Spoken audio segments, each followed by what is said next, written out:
اس میں یہ ہے کہ نفع ہوگا تو طے شدہ نسبت کے ساتھ تقسیم ہوگا، مگر ساتھ ہی ایک بات میں واضح کر دوں کہ جو نفع نقصان کہتے ہیں نا شریک، بالکل غلط ہے، ان کو دین کا کوئی پتہ نہیں۔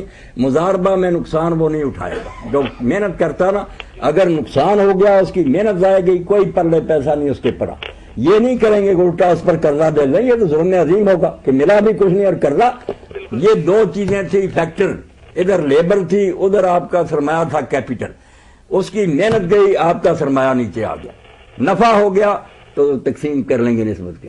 اور اگر آپ دونوں میں حصہ لینا چاہتے ہیں نفع میں، پھر مشارکہ، پھر اس کا بھی سرمایہ آپ کا بھی سرمایہ، تھوڑا یا بہت دونوں مل کر کام کر رہے ہیں، اس میں طے کر سکتے ہیں کہ نفع یہ ہوگا نقصان ایسا ہوگا۔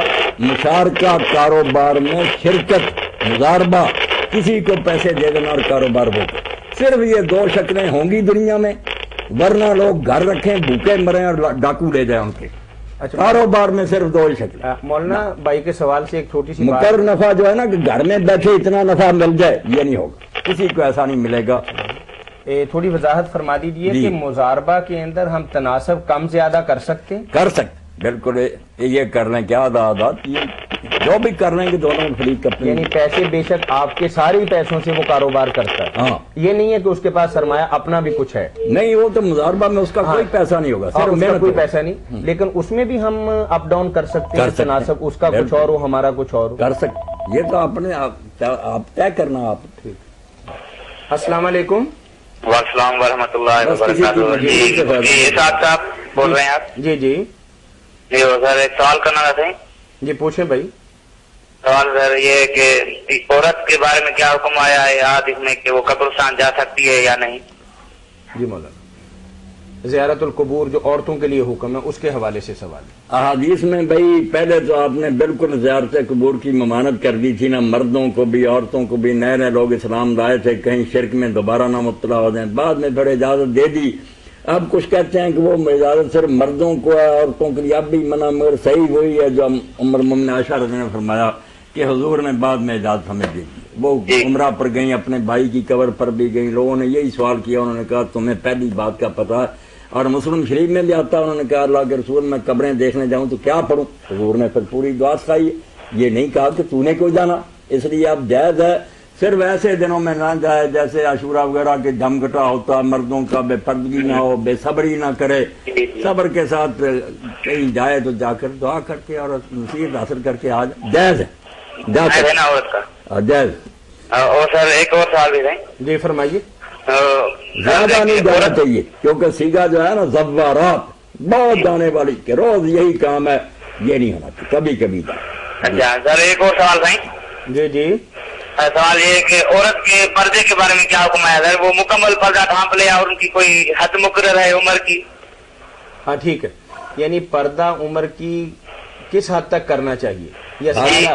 اور پردے کیا پردے میں کیا کرنا ہے؟ منہ ہاتھ بھی پردے میں کرنا ہے؟ یہ سب باتیں بیان ہو چکی، مگر آپ سن لیں کہ حد جو ہے نا جہاں پردہ کچھ جو ہے نا نرم ہو جاتا ہے، وہ ہے کہ جب عورتیں اتنی بوڑھی ہو جائیں کہ اب انہیں نکاح کرنے کی کوئی خواہش نہیں، نہ کسی کی ان کی طرف توجہ ہے، اتنی بوڑھی، ان کا قرآن نے ذکر کیا کہ ایسی قواعد جو ہے نا گھر میں بیٹھ گئی یا بیچاری نکاح سے بالکل بس کر گئی، وہ اگر اپنا کپڑے ذرا نہ بھی ایسے پہنے جیسے عورتوں کو جوانوں کو حکم ہے تو کوئی بات نہیں، ان کے پردے میں کچھ نرمی ہے۔ جو ابھی اس عمر میں ہے نا کہ وہ خود بھی نکاح کا خیال ان میں پیدا ہو سکتا ہے، لوگ بھی رغبت کر سکتے ہیں، ان سب کے لیے میرے بھائی پردہ، گھر کے باہر پردہ کہ سب کو چھپائیں، کوئی چیز ننگی نہ کریں، صرف تھوڑی بہت آنکھیں ننگی ہوں جس سے راستہ دیکھیں، اور گھر کے اندر جو ہے نا منہ اور ہاتھوں کے سوا باقی سارا چھپائیں۔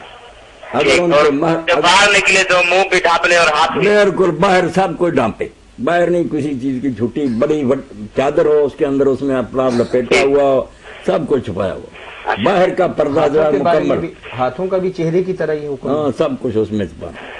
اچھا جی بہت بڑی مہربانی سر، ابھی ایک اور سوال کرنا ہے کر دیں؟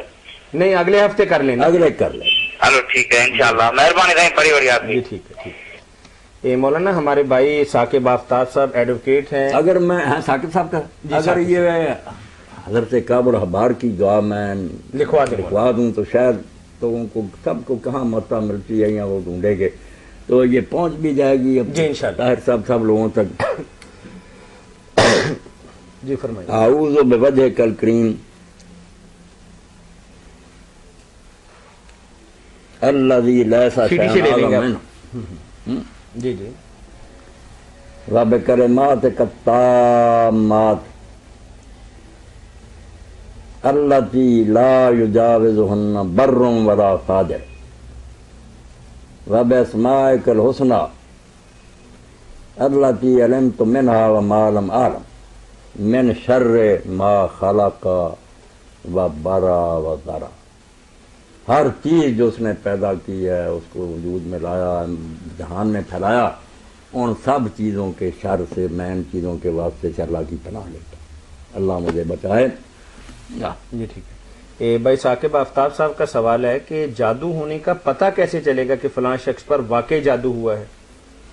اور بعض اوقات تو ایسا ہوتا ہے نا کہ کسی کا مال دینا ہے ذہنی طور پر پریشان ہے یا جسمانی طور پر بیمار ہے. ہمارے ہاں تو جو اس طرح کا کام کرنے والے ہیں ان کا تو کام یعنی کاروبار ہے، وہ تو ہر آنے والے کو یہی کہتے ہیں کہ آپ پر جادو ہوا ہے. بالکل کاروبار کے اندر نفع نقصان تو مولانا عموماً ہو جاتا ہے. عموماً کسی کا کوئی مال گھٹ گیا تو وہ بندہ کہتا ہے کہ آپ پہ کسی نے کارا کر دیا، جادو کر دیا کہ تو اٹھ نہ سکے. یہ آسان سی بات ہے، رشتہ نہیں ہو رہا، بچیاں بیٹھی ہیں، یہ کوئی بس کسی نے بہت سخت حملہ کیا آپ پر، آپ کی قسمت اچھی تھی آپ آ گئے ورنہ تباہ ہو جانا تھا. یہ کاروباری لوگوں کے ہے نا، ہر السلام علیکم. اس طرح ہی پھنساتے ہیں نا. جی السلام علیکم. مولانا نے ابھی ارشاد فرمایا کہ یہ مشارکہ اور مضاربہ دو چیزیں ہیں جو اسلامی معیشت میں سب سے اہم ہیں اور انہی پہ جو بینکنگ کا نظام چلنا چاہیے. جی جی بس تو ان کے علاوہ کوئی اور بھی اقسام ہیں جن پہ اسلامی بینکنگ جو ہے وہ کھڑی ہو سکتی ہے، اس سے مدد لے سکتی ہے مشارکہ اور مضاربہ کے علاوہ؟